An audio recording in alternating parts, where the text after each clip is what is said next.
Welcome दोस्तों, मैं हूं डॉक्टर जितेंद्र। आज की वीडियो में बताने वाला हूं कि अगर कोई किराएदार किसी प्रॉपर्टी को किराए के ऊपर लेता है, प्रॉपर्टी से मतलब जैसे दुकान है, मकान है या फिर अन्य कोई संपत्ति है, उसको किराए के ऊपर लेता है, तो उस किराएदार के कौन कौन से अधिकार बनते हैं। यहाँ पे हर किराएदार को उन अधिकारों का पता नहीं है, तो यहाँ पे वो सारे कानूनी अधिकार इस वीडियो के अंदर बताने वाला हूँ। तो इस वीडियो को स्किप ना करें, पूरा वीडियो बिल्कुल अंत तक देखना है। उससे पहले बता दो, इस चैनल को सब्सक्राइब नहीं किया तो सब्सक्राइब कीजिए, बेल आइकन दबाइए। और अगर मुझसे डायरेक्ट कॉल के ऊपर बात करना चाहते हैं तो इस वीडियो को डिस्क्रिप्शन में मेरे नंबर दिए गए हैं, वहाँ पे जाके आप मुझसे कॉल के ऊपर बात कर सकते हैं। तो चलिए शुरू करते हैं आज की वीडियो को।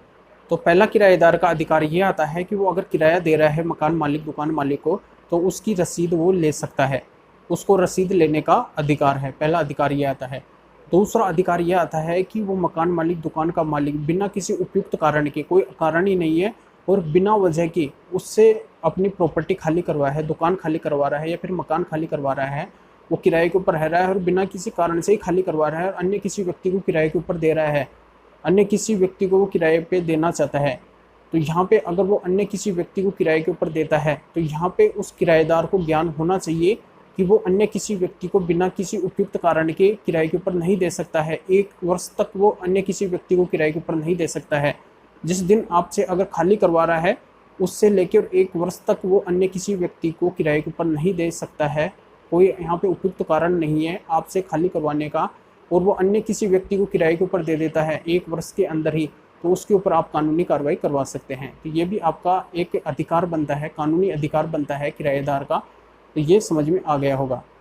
तीसरा कानूनी अधिकार ये आता है किराएदार का कि आपकी बिना, यहाँ पे आपके जानकार में ही नहीं है और आप अगर किसी भी चीज़ को किराए के ऊपर ले रखे हैं, या जैसे दुकान को ले रखे हैं, मकान को ले रखे हैं, अन्य किसी प्रॉपर्टी को ले रखे हैं और उसका मालिक ही, जो उस प्रॉपर्टी का मालिक है, दुकान का मालिक या मकान का मालिक है, वो आपका ताला तोड़ के और आपके सामान को बाहर निकाल देता है, वो खाली कर देता है, तो यहाँ पे उसके विरुद्ध आप कानूनी कार्रवाई कर सकते हैं और 30 दिन के अंदर अंदर आप न्यायालय की शरण लेके और वापस उसके अंदर किराए से रह सकते हैं। तो ये भी एक कानूनी अधिकार आता है।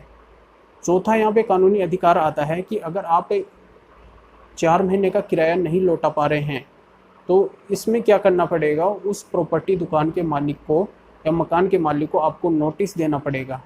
वो पहले नोटिस देगा, अगर 4 महीने तक आप नहीं लौटाते हैं तो वो नोटिस देगा और उस नोटिस के आधार के ऊपर ही अगर आप फिर भी नहीं लौटाते हैं तो वो क्या है, खाली करवा सकता है। अगर आप लौटा देते हैं नोटिस के आधार पे, अगर 30 दिन के अंदर लौटा देते हैं, उस नोटिस के आने के 30 दिन के अंदर लौटा देते हैं, तो वापस आप किराए से रह सकते हैं। तो ये भी आपका अधिकार बनता है।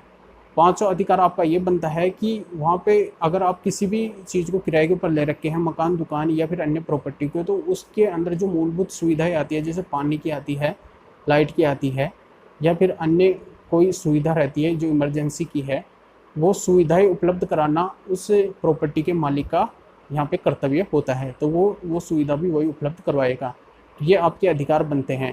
ये सारी बातें आपके समझ में आ गई होगी कि कौन कौन से किराएदार के अधिकार बनते हैं। तो इस वीडियो को लाइक कर दीजिए। कोई बात पूछनी है तो इस वीडियो कमेंट बॉक्स में आप मुझसे पूछ सकते हैं। फिर आगे मिलेंगे आपसे नए वीडियो, नए टॉपिक के साथ में। आप सभी का बहुत बहुत धन्यवाद।